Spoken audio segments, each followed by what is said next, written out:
They say you cannot teach an old dog new tricks, and perhaps, in the eyes of my children, I am that old dog, stubbornly clinging to the worn leash of caution in a world sprinting towards digital horizons I can barely comprehend.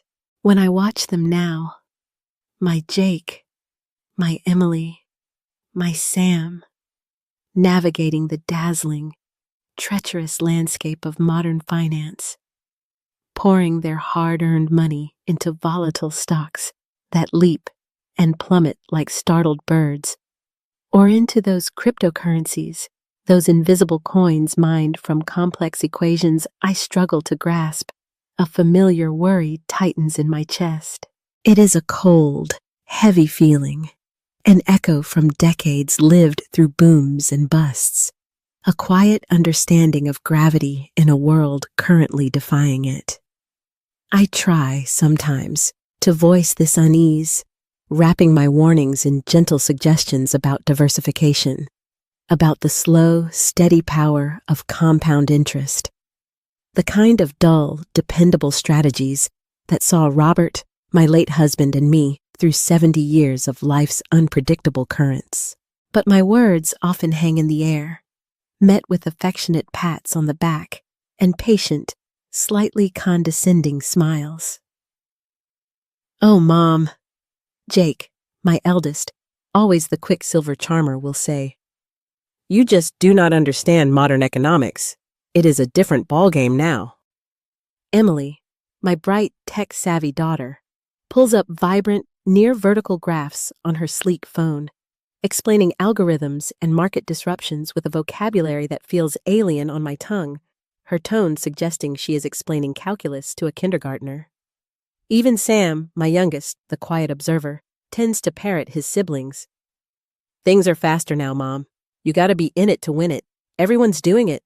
They tell me I am too old-fashioned, too rooted in the past to grasp the lightning speed and dazzling potential of their present, and a small, weary part of me wonders if they are right. Perhaps the fundamental rules of money, risk, and security truly have been rewritten in binary code. But the persistent knot deep in my gut tells a different story, an older story, one of resilience learned through weathering storms, not just chasing rainbows. Life, for Robert and me, was never about hitting the jackpot. It was about building something solid, something lasting. We started with next to nothing after the war, just youth and a shared belief in hard work and careful planning. Our first home was small, the mortgage payments a constant discipline. We drove used cars, packed lunches, mended clothes. Saving wasn't an afterthought. It was the bedrock. We invested, yes, but cautiously. Blue-chip stocks that felt as reliable as the seasons. Government bonds that offered peace of mind rather than thrilling returns. A piece of land upstate that appreciated slowly, predictably. We learned from our own parents, children of the Great Depression, who understood the terrifying fragility of prosperity built on speculation. My mother kept meticulous household ledgers, every penny accounted for. My father preached the gospel of living below your means, of having a cushion for the inevitable rainy days, or worse, the hurricanes. It wasn't glamorous. We missed out on some fads, some sure things that our neighbors occasionally crowed about before inevitably falling silent later. But we built a life, secure and comfortable, filled not with anxiety about market swings, but with the quiet satisfaction of knowing we were prepared, that our foundation was strong enough to withstand the tremors that life inevitably sends. These were the values, the hard-won lessons I tried so desperately to instill in Jake, Emily, and Sam. From piggy banks and savings accounts for their first bikes to discussions about college loans and the importance of a good credit score, I shared what Robert and I had learned. I told them stories, not just of our successes, but of the times we struggled, the sacrifices we made, the relief we felt having that emergency fund when the furnace died unexpectedly, or Robert faced a layoff scare. I thought these stories held weight. the tangible proof of prudence paying off. But somehow, filtered through the lens of their generation, a generation raised on instant information, overnight successes plastered across social media, and the promise of disruption changing everything. My lessons seem to land like quaint anecdotes, dusty relics from a slower, simpler time. Jake, now 40 and a partner in a venture capital firm, embodies the high-risk, high-reward ethos. He thrives on the adrenaline of the deal, speaks a language of seed rounds and exit strategies, and views my cautious portfolio with a mixture of amusement and pity. He remembers the dot-com bubble bursting, vaguely, but insists this time is different. The technology is more mature, the potential global. Emily, my brilliant 35-year-old software engineer, sees the world through the logic of code. For her, cryptocurrency isn't just an investment, it's the future, a revolutionary force decentralizing power. And she dives into obscure altcoins with the same fervor she applies to debugging complex systems. She genuinely believes traditional financial institutions are dinosaurs awaiting extinction. And then there is Sam, my sweet, searching 30-year-old. Still finding his professional footing after switching careers twice. He seems susceptible to the prevailing winds, easily swayed by his siblings' confidence and the online hype. He invests based on their hot tips and Reddit threads, hoping for a shortcut to the stability he hasn't yet built through a traditional career path. He lacks Jake's analytical drive and Emily's deep technical understanding, making his vulnerability feel the most acute. The divergence in our financial philosophies created fault lines in our family dynamic. Sunday dinners, once relaxed gatherings filled with laughter, became subtly tense. Any mention of the markets or investments would lead to the children launching into excited discussions filled with acronyms and coin names I didn't recognize, their shared enthusiasm creating an invisible barrier. If I ventured a mild question, expressing concern about the sheer volatility or the lack of regulation, the conversation would halt momentarily. Jake might explain something in overly simplistic terms, Emily might sigh softly as if burdened by my ignorance, or Sam might just awkwardly change the subject. They weren't unkind, not intentionally, but the message was clear. My input was not needed, not relevant, perhaps even an unwelcome downer on their optimistic projections. They saw my caution as fear, my experience as obsolescence. The feeling of being old-fashioned began to permeate beyond just financial discussions. It felt like a dismissal of my entire life experience, the hard-earned wisdom accumulated over 7 decades. I felt increasingly isolated, my role shifting from matriarch and advisor to a peripheral figure, loved, yes, but not truly listened to on matters they considered vital. The loneliness, a constant companion since Robert's death, deepened. I found solace in my garden, nurturing tangible things that grew slowly, predictably, under my care. And I started writing in my journal again, pouring out the anxieties I couldn't share with them, documenting the market's increasingly erratic behavior. My fears mirroring the frantic zigzags on the charts Emily sometimes still flashed my way. The headlines spoke of froth, of irrational exuberance, terms I recognized from cycles past. Yet my children, blinded by the glare of potential riches, seemed oblivious. They were dancing on what looked to me like thinning ice. I could only stand on the shore, clutching the lessons of the past like a life raft they refused to acknowledge. My heart ached with a question I barely dared to whisper, even to my journal. I wondered, was the price they might pay for this boundless confidence, this dismissal of history and prudence, truly worth it? The comfortable rhythm of the seasons seemed out of sync with the frantic energy pulsing from the financial world my children inhabited.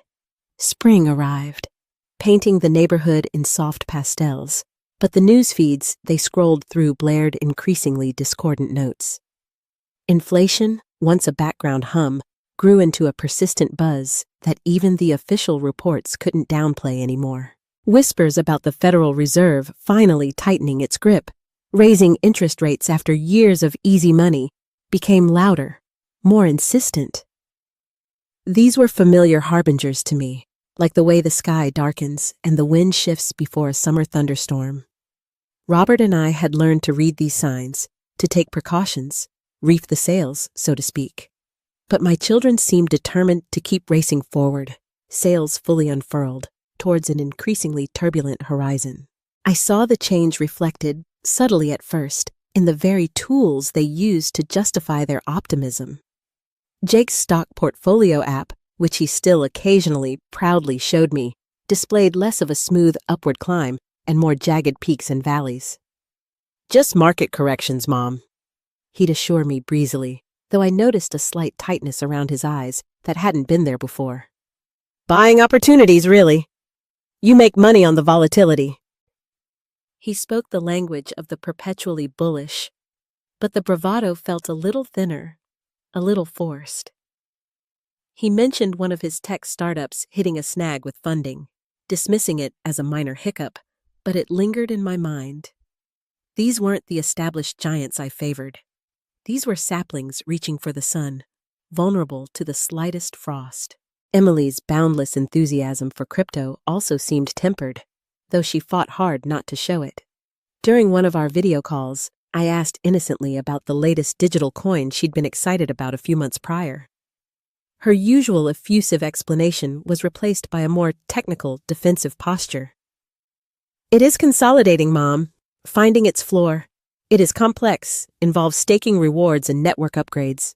Stuff you probably wouldn't find interesting."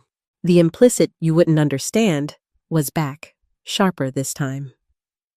Later, I stumbled upon an article online describing massive sell-offs in that very coin, linked to regulatory crackdowns overseas.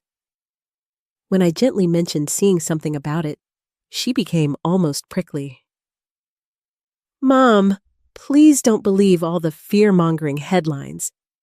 The legacy financial system is just trying to suppress innovation. You have to look deeper." But her defensiveness felt less like conviction and more like someone trying to convince themselves as much as me. The sheer amount of time she admitted spending tracking things also worried me. It sounded less like investing and more like gambling, eyes glued to the screen, riding waves of digital fortune and fear. My quiet concern for Sam deepened. Unlike Jake's calculated risks or Emily's deep dive into the technology, Sam's involvement felt perilously passive. He'd taken a small loan, the amount carefully unspecified, to get in on the action following Jake's tips. When I tried to talk to him about budgeting, about maybe setting some aside, he waved it off. "Jake says this is my chance to get ahead, Mom. Make up for lost time." Lost time from what? From the steady, unglamorous path of building a career and saving consistently? He seemed to view this market frenzy as a lottery ticket. His siblings, the ones providing the lucky numbers. I saw him checking his phone constantly, a nervous energy about him, his mood visibly sinking or soaring based on whatever fleeting digital signals he was receiving. He lacked the financial cushion his older siblings had, making his gamble feel even more precarious. The divide at family dinners widened into a canyon. The children still came, maintaining the ritual, but the conversations felt increasingly bifurcated. They'd cluster together, speaking in their rapid-fire code of tickers and tokens, sharing inside jokes about NFT drops or Discord channels, while I sat nursing my tea, asking about the grandchildren's school plays or my daughter-in-law's garden.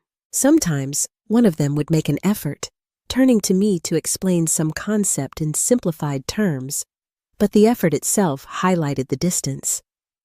They saw me as residing in a different reality, a slower, analog world disconnected from their high-speed digital finance lives. The label, old-fashioned, wasn't just about my investment style anymore. It felt like a judgment on my entire way of being, my values, my understanding of the world they now navigated with such fierce, fragile confidence. The loneliness intensified. Not just the physical absence of Robert, but this growing emotional chasm separating me from the very people I loved most. Was I truly so out of touch? Or were they the ones who had lost sight of the shore? The worry continued its slow burn, a constant ache beneath the surface of everyday life. The air felt heavy, charged, waiting for the inevitable break in the weather. That summer, during our annual 4th of July barbecue, the tension was palpable beneath the forced smiles and cheerful chatter about vacation plans. Jake arrived late, looking distracted, glued to his phone even as he hugged his nieces and nephews. He'd cornered Sam by the grill almost immediately, speaking in low, urgent tones about margin calls and covering positions, phrases that sounded alarming even in my limited understanding. Later, I overheard Emily having a strained phone conversation, her voice tight with frustration, mentioning withdrawal freezes and platform instability regarding one of her major crypto exchanges. When she hung up, she plastered on a bright smile and joined the conversation about school districts, but her eyes held a worried glint that hadn't been there months before. Trying to connect, I brought out a photo album, filled with pictures from past summers, including ones of Robert teaching a young Jake how to grill, of Emily proudly showing off a sandcastle, of Sam learning to ride his bike without training wheels. "Remember this?" I asked, hoping to evoke a shared sense of simpler times, perhaps subtly reminding them of foundations built on something other than fluctuating digital assets. They smiled, reminisced briefly, but their attention quickly drifted back to their phones, to the glowing screens that held their current anxieties and aspirations. It was then that Jake, perhaps emboldened by a couple of beers or worn down by whatever financial stress he was hiding, finally snapped, not unkindly, but with a finality that stung. "Mom, we love you, we really do, but you have got to stop worrying about things you do not understand. This is our world now. It operates by different rules. Comparing it to Dad's savings bonds or your AT&T stock is like comparing a horse and buggy to a spaceship." Emily nodded in agreement, adding softly, "He is right, Mom. We appreciate your concern, truly, but the financial landscape has fundamentally changed. What worked for your generation just isn't relevant anymore." Sam just looked down at his plate, avoiding my gaze. Their words, meant perhaps to reassure me or gently fence off the topic, landed like a final verdict. Old-fashioned, irrelevant, a relic. I felt a flush rise in my cheeks, not of anger, but of a profound sadness and a startling sense of alienation. Here I was, in the heart of my family, surrounded by the people I cherished most, yet I felt utterly alone, adrift on an island of outdated wisdom they refused to visit. They saw my experience not as a map through potential minefields, but as an anchor holding them back from their glorious high-tech future. The careful structure of caution and prudence that Robert and I had built our lives upon was dismissed as quaint, unnecessary scaffolding in their modern glass towers. It's a lonely feeling, isn't it? To pour your heart and soul into raising your children, wanting only the best for them, only to find your hard-earned wisdom dismissed when they need it most. To feel like your experiences, your history, no longer hold value in their eyes. If you have ever felt that way, misunderstood or pushed aside by the very people you hold dear, perhaps you could share your story in the comments below. Sometimes just knowing you are not alone makes all the difference. And please, if my story resonates with you, consider clicking that like button and subscribing. Your support means more than you know as I navigate these choppy waters. Back at the barbecue, I quietly excused myself and went inside, the cheerful sounds from the backyard fading behind me. I stood by the kitchen window, watching them. Jake checking his phone again, Emily forcing a laugh, Sam nervously shifting his weight. The facade of confidence seemed thinner than ever, stretched taut over a growing unease they tried desperately to conceal. News reports were becoming more alarming. Major tech companies announced hiring freezes, then layoffs.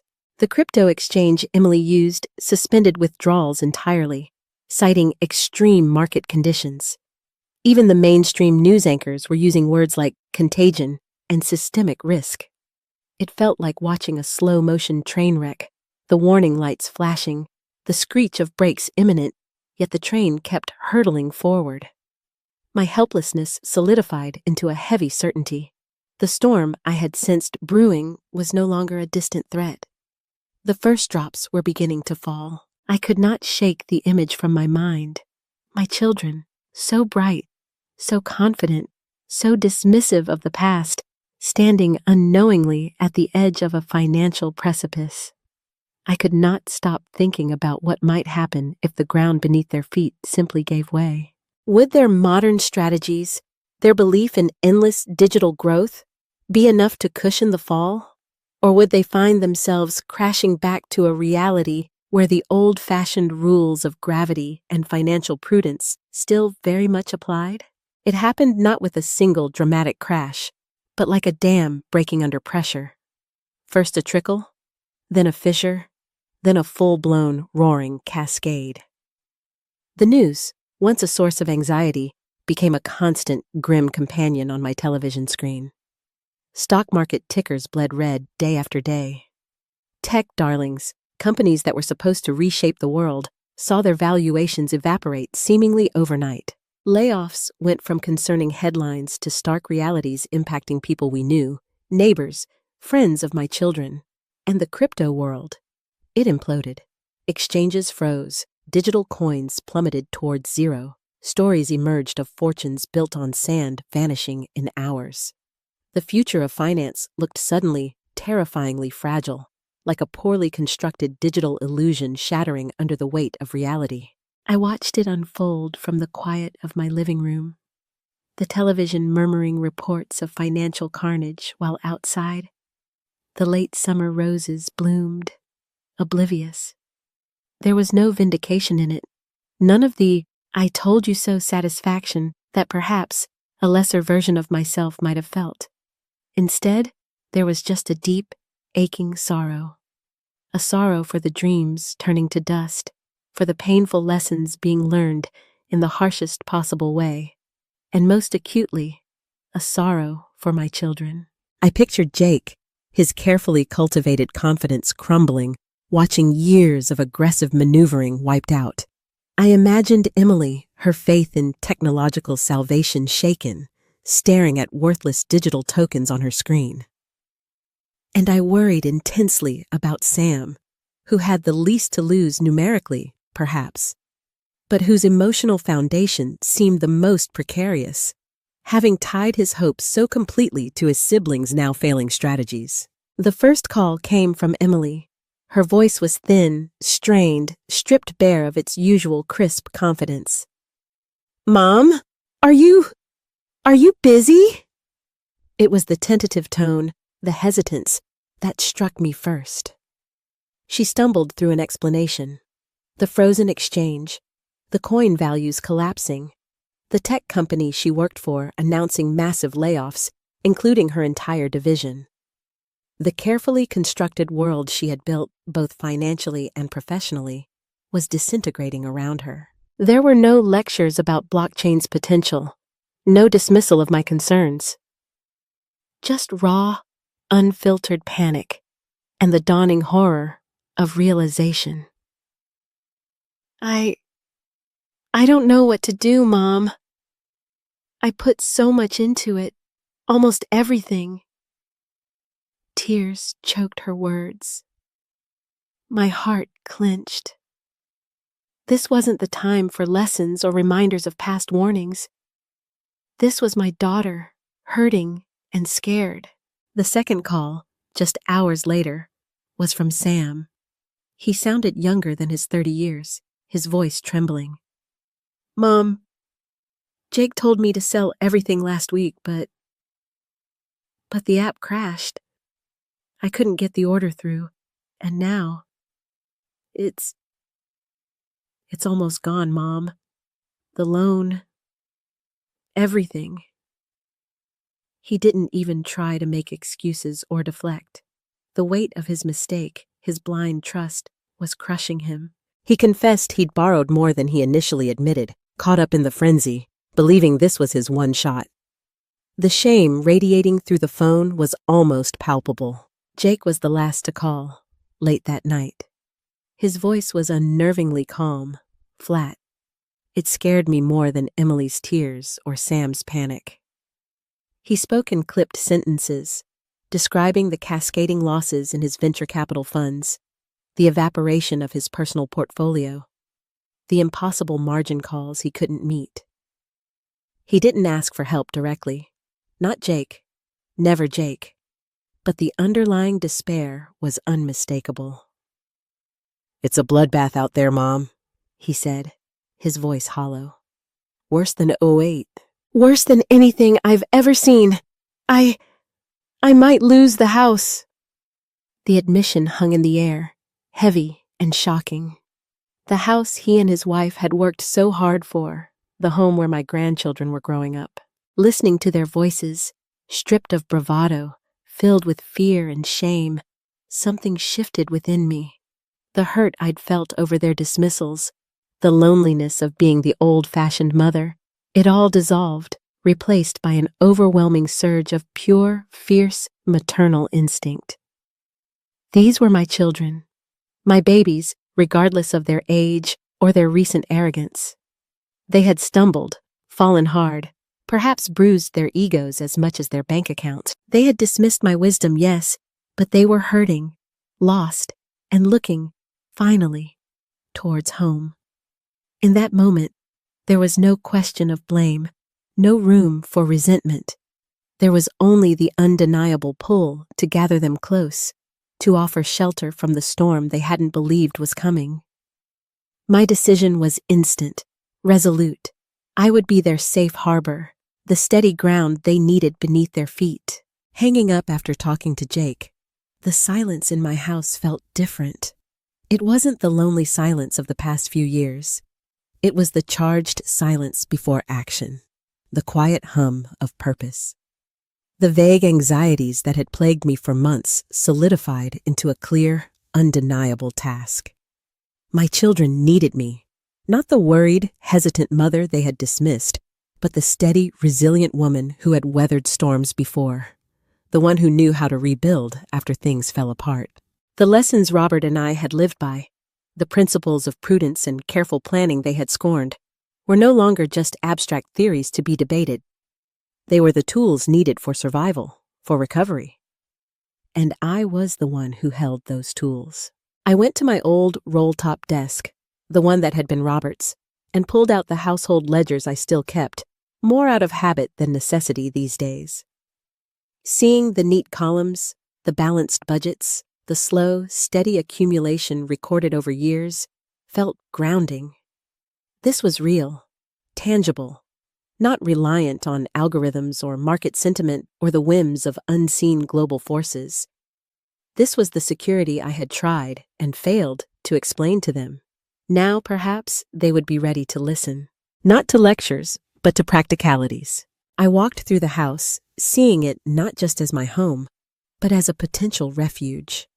The guest room, rarely used, needed fresh linens. The downstairs study, filled mostly with Robert's old books, could be converted into a temporary bedroom if needed. I opened the pantry, taking stock. I had always kept it well supplied, another habit ingrained by my own mother. Canned goods, pasta, rice, flour, sugar. Enough to feed extra mouths for a while. Enough to ease the immediate burden of daily expenses for them. It wasn't about enabling dependency. It was about providing a stable base from which they could start to regroup, to think clearly without the crushing weight of immediate financial panic. My mind started working, planning. Not grand financial schemes, but practical steps. Reviewing their debts, helping them create realistic budgets, exploring options for debt consolidation or negotiation, researching job boards for Emily, helping Sam brainstorm more sustainable career paths, figuring out how Jake could salvage what was left and protect his family home. The task felt immense, daunting even, but also strangely invigorating. The helplessness that had gripped me was replaced by a sense of agency. I couldn't undo their losses, couldn't magically restore their portfolios, but I could offer stability, guidance, and unconditional support. I could be the calm center in their storm. I thought about Robert, about how he would have handled this. He would have been firm but compassionate, practical but kind. He wouldn't have wasted time on blame. He would have focused on solutions, on moving forward. I felt his presence beside me, a quiet encouragement, a reminder of the strength we had always found in partnership, in facing challenges together. Now, I had to be that strength for our children. As I moved through the house, making mental lists, preparing, a sense of quiet determination settled over me. The hurt from their earlier dismissals hadn't vanished entirely, but it had receded, overshadowed by love and a sense of duty. This wasn't about being proven right. It was about being present. It was about demonstrating, through action rather than words, the enduring value of the principles I held dear. Perhaps this crisis, painful as it was, would be the catalyst for a different kind of understanding. A deeper connection built not on shared financial strategies, but on shared vulnerability and mutual support. The turning point wasn't just the market crash. It was my own internal shift from anxious observer to active participant, ready to step back into the role they needed me to play, whether they fully realized it yet or not. Even if they had pushed me away when times were good, I wouldn't let them face this devastation alone. This was my time to do what mothers do, what families do: show up, open the door, and offer a haven. The real work was about to begin. They arrived one by one over the next few days, like survivors washing ashore after a shipwreck. Emily came first, her car surprisingly full. Not with shopping bags or fancy gadgets, but with essentials hastily packed. Clothes, toiletries, work files she might need if she landed freelance gigs, and strangely, a small, withered potted plant she'd kept on her office desk. She looked pale and exhausted, the usual vibrant energy completely drained from her. She hugged me tightly, a clinging, almost childlike embrace that spoke volumes more than words. "I sublet my apartment, Mom," she mumbled into my shoulder. I couldn't afford the rent anymore, not even next month's." There was no trace of the confident tech guru, just my daughter, adrift and scared, her sophisticated world shrunk down to a few suitcases and a dying plant. She retreated almost immediately to the guest room, the door closing softly behind her, needing the quiet, the space to process the magnitude of her collapse. Sam arrived the next afternoon, driven by a friend. He looked utterly defeated, shoulders slumped, eyes downcast. He carried only a backpack and a worn duffel bag. The shame radiated off him in waves, so thick it was almost tangible. He couldn't meet my eyes as he stepped inside the house he grew up in. Jake helped me with the landlord," he stammered, staring at his shoes. "Paid the penalty for breaking the lease early. I didn't have it." He confessed he'd sold his car a few weeks back, trying to cover some of the investment losses before they completely spiraled, a detail he hadn't mentioned on the phone. He seemed smaller somehow, diminished by the weight of his failure and the embarrassment of returning home under these circumstances. He mumbled apologies, vague and undirected, before retreating to the downstairs study I'd hastily cleared out for him. Jake and his wife, Sarah, came that evening, without the grandchildren initially. Sarah's eyes were red-rimmed, but she held her head high, her quiet strength a counterpoint to Jake's brittle composure. Jake looked haggard, older than his 40 years. The easy charm was gone, replaced by a grim tension. They explained the situation in hushed tones at the kitchen table. They weren't losing the house immediately, but they were dangerously close. They had drained their emergency savings trying to cover the margin calls that had ultimately swallowed his portfolio. Sarah's salary was now their only reliable income, barely enough to cover the mortgage and essentials. They were selling their second car, canceling vacations, cutting expenses to the bone. "We're going to try and keep the house, Mom," Jake said, his voice raspy. "For the kids. But it's going to be rough. Really rough." He finally looked at me then, his gaze filled with a mixture of desperation, regret, and a flicker of the little boy who used to come to me with scraped knees. "I messed up, Mom. I really messed up." It was the closest he'd ever come to admitting fault regarding his financial decisions, and the raw honesty of it pierced my heart. They didn't stay long, needing to get back to their children, but the brief, stark visit underscored the severity of the crisis. This wasn't just about lost investments. It was about fractured security, threatened homes, and futures suddenly derailed. The first few days were heavy with unspoken emotions. The house, once echoing with my solitude, now felt crowded with quiet despair. Emily rarely emerged from the guest room, spending hours online, presumably searching for jobs in a market suddenly flooded with laid-off tech workers. Sam mostly kept to the study, emerging only for meals, his face etched with anxiety. Meals themselves were subdued affairs. The easy banter, even the financial debates that now seemed painfully ironic, were gone. We talked about safe, neutral topics: the weather, memories of their father, news about distant relatives. But the elephant in the room, the catastrophic losses, the shattered confidence, the uncertain future, sat silently at the table with us, casting a long shadow. I didn't push.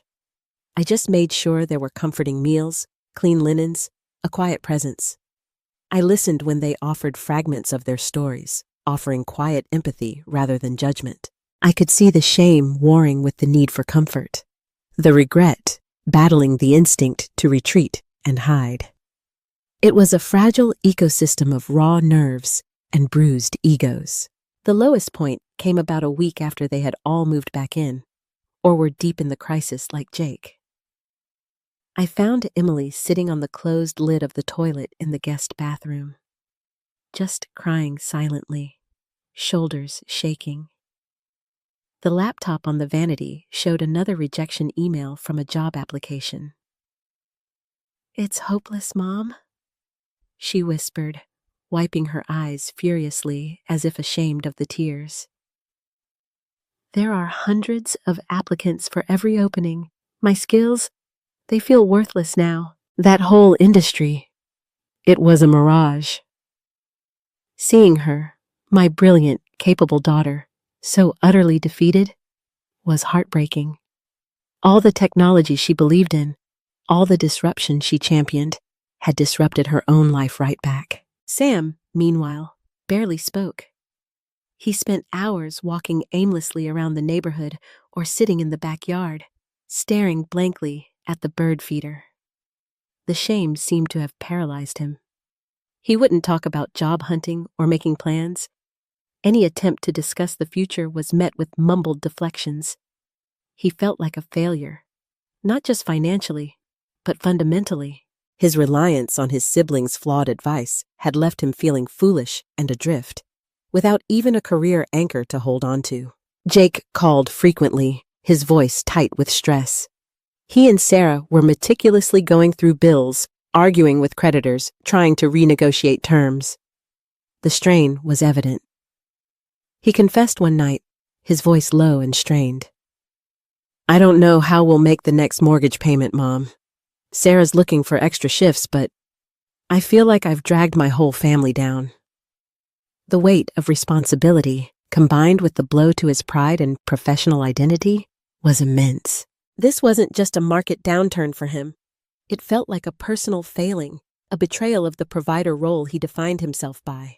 It was during one of these bleak evenings, sitting together in the living room with the television off, the silence thick with unspoken anxieties, that I knew I had to gently shift from passive comforter to active guide. They were drowning in the wreckage, and while comfort was essential, they also needed a lifeline, a direction. I started small. "Emily," I said softly, turning to her.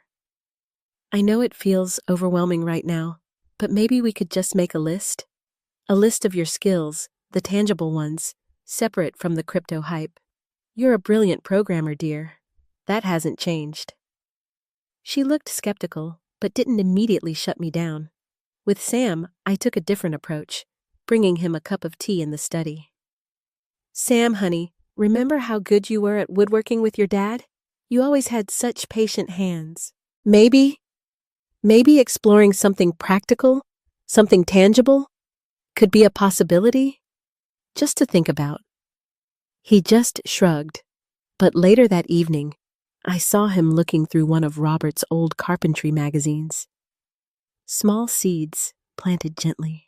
With Jake, it was about acknowledging the difficulty while focusing on control. Jake, you and Sarah are doing everything right by facing the bills head on, I told him during a call. It's incredibly hard, but you're taking control where you can. Have you considered talking to a nonprofit credit counseling service? Sometimes an outside perspective can help find options you haven't thought of. He was resistant at first, pride stinging, but the sheer pressure seemed to make him more receptive than he would have been months ago. It was during a quiet conversation with Emily, after she'd spent hours reworking her resume, that the moment felt right. She was lamenting the money she'd lost, the years of saving vaporized. If only I'd listened to you, Mom, she said, her voice thick with regret. I put my hand over hers. Oh, sweetheart, I said softly. This isn't about being right or wrong. Market crashes happen. They're painful, devastatingly so. But they teach things too. I paused, choosing my words carefully. Your father and I, we went through tough times we thought we'd never recover from. But we learned what truly mattered wasn't the number in the bank account, but our resilience, our willingness to adapt, and our commitment to each other. I looked her directly in the eyes. I didn't want to say, I told you so, back when all this started, but I desperately wanted you all to understand that there are lessons about value, about security, about what makes a truly rich life. That money simply cannot buy, and sometimes, devastatingly, can only be learned through loss. That seemed to be a small turning point. It wasn't absolution, but it was an acknowledgement of the pain, framed not as punishment, but as a harsh, unwanted education. Slowly, tentatively, they began to engage more actively in planning their next steps. Emily started researching different industries where her programming skills might be transferable. Looking beyond the volatile tech startup scene, Sam agreed to sit down with me and draft a basic budget, listing his debts and minimal living expenses. Jake and Sarah scheduled an appointment with a recommended credit counselor. The path forward was still shrouded in fog, long and uncertain. But for the first time since the crisis hit, there was a flicker of agency, a sense that they could, perhaps, start clearing the debris and plotting a course out of the wreckage. The foundation for their comeback, built not on risky speculation, but on painful realism and practical steps, was beginning, however tentatively, to be laid. The shift wasn't sudden, like flipping a switch, but gradual, like the slow dawn after a long, dark night. The heavy atmosphere of despair in the house began to lift, replaced by a tentative, fragile sense of purpose. The tears didn't stop entirely, and the anxiety certainly didn't vanish, but it was now channeled, mostly, into action rather than paralysis. Watching my children begin to climb out of the hole they had fallen into, using tools different from the ones that got them there, filled me with a quiet, profound hope. Emily was the first to show significant signs of resurgence. After weeks of relentless searching and networking, leveraging skills she hadn't valued as highly during the tech boom, project management, technical writing, her core programming logic, she landed a contract position. It wasn't glamorous, not like her old job. It was with a staid, established insurance company, updating their legacy systems. The pay was significantly less, the work less cutting edge, but it was stable. It was a paycheck. It was a start. The relief in her face when she told me was immense, mingled with a newfound humility. "It's solid, Mom," she said, almost surprised by the comfort she found in the word. Predictable. Maybe predictable isn't so bad after all. She started contributing to household expenses, meticulously tracking her budget on a simple spreadsheet, a far cry from the complex crypto tracking apps she used to favor. She even started reading some of the basic personal finance books I had on my shelf, asking tentative questions about mutual funds and retirement accounts. The old confidence was returning, but tempered now, grounded in reality. Sam's journey was quieter, more internal. He spent time in Robert's old workshop in the garage, initially just tidying up, then tentatively experimenting with some of the old tools. He rediscovered a patience and focus he hadn't found in his previous career attempts, or in the frantic checking of investment apps. He started small, fixing a wobbly chair, building a simple birdhouse for the backyard. Then, he tackled a more complex project, restoring an old wooden chest that had belonged to my mother. The work was slow, methodical, requiring attention to detail and craftsmanship. It seemed to soothe him. He started talking about taking a course at the local community college, perhaps in carpentry or furniture making. "I like working with my hands, Mom," he admitted one evening, showing me the progress on the chest, his voice holding a quiet pride I hadn't heard in years. "Making something real, something you can touch." He wasn't earning money yet, but he was rebuilding his sense of self-worth, finding value in tangible skill rather than speculative wealth. He also started helping me around the house and garden without being asked, taking on chores, contributing in ways he could.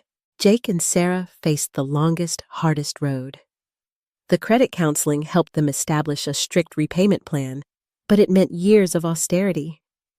They had to sell the second car, drastically cut back on all non-essentials, and Jake took on some freelance consulting work in the evenings, swallowing his pride to take projects far beneath his previous stature. The stress was still immense, but the dynamic between them seemed to shift. Sarah's quiet strength became a pillar, and Jake, stripped of his provider king status, seemed to become more of a partner, sharing the burdens more equitably, acknowledging her sacrifices. They started having regular budget meetings, something they'd never done before, poring over spreadsheets together. When they came over for Sunday dinner now, bringing the grandchildren, the atmosphere was less strained. Jake seemed humbled, quieter, but also more present, less distracted by the phantom glow of market apps. He even asked me one afternoon, haltingly, about how Robert and I managed during that one particularly rough patch in the early 80s. He listened, truly listened, as I shared the strategies we'd used, the ruthless budgeting, the extra jobs, the focus on small victories. It wasn't just financial advice he was seeking. It felt like he was finally ready to hear the deeper lessons about resilience and partnership. The house wasn't just a refuge anymore. It was becoming an incubator for recovery, a place where new foundations were being laid, slowly and deliberately.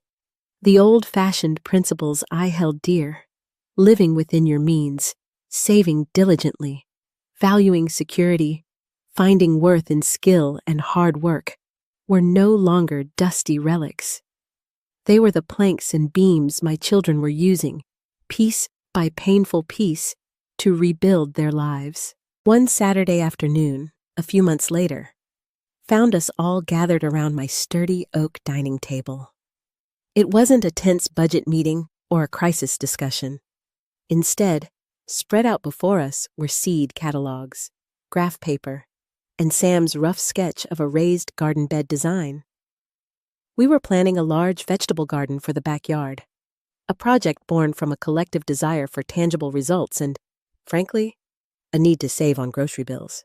Emily was researching companion planting techniques online, using her tech skills for decidedly low-tech results. Jake, surprisingly, was calculating soil amendment needs and potential yields, applying his analytical mind to something grounded and real. Sam was refining his design, discussing wood types and construction methods with genuine enthusiasm. Sarah and the grandchildren were sketching colorful labels for the future vegetable rows.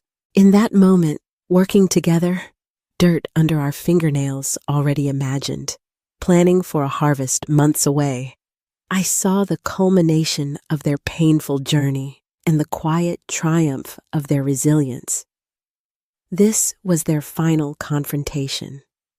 Not with market forces or creditors, but with their new reality, faced together, with practical plans and shared effort.